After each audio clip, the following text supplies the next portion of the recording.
Alright, so in this video we're going to look at experimental probability.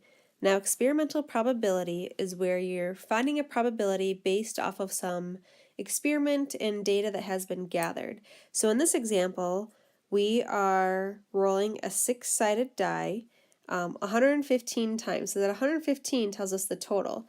And you can see it landed on a 1 20 times, it landed on a 2 15 times, it landed on a 3 20 times, and so on and so forth. So you can see how many times it landed on each side of that die. So because we're going to set up our probabilities based off of these numbers, this experiment, this is called an experimental probability. So find the experimental probability of rolling a 4. So we could say the probability of rolling a 4, so that's just what that notation means.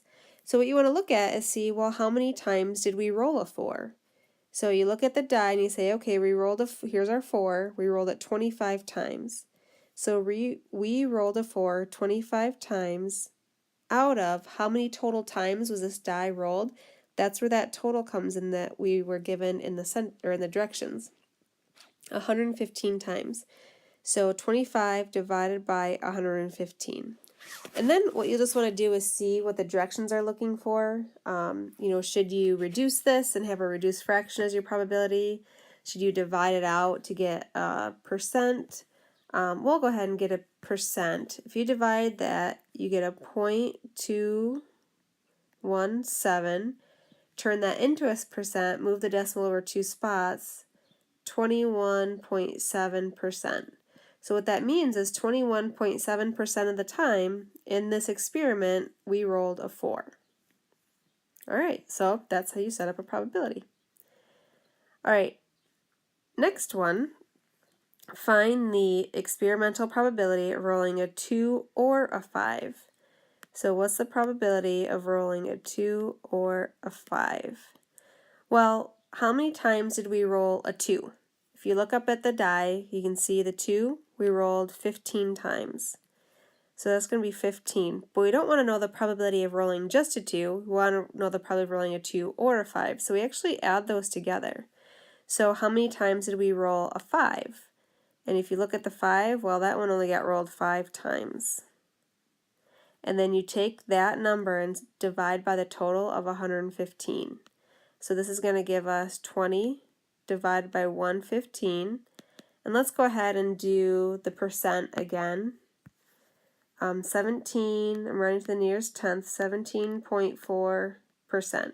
It actually was a 0.174, but I just went ahead and turned it into a percent right away.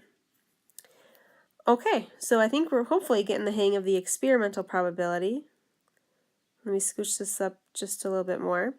Last question, find the experimental probability of not rolling a 6.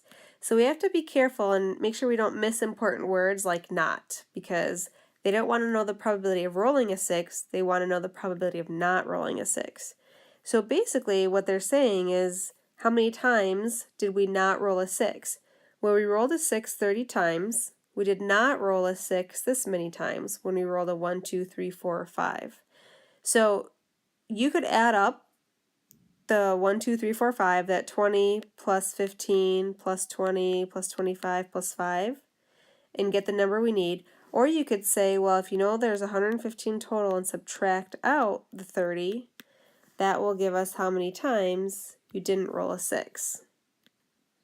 85. All right, so the probability of not rolling a 6 is that happened 85 times where you didn't roll a 6 out of your total of 115. So if we divide that out, we get 73.9%.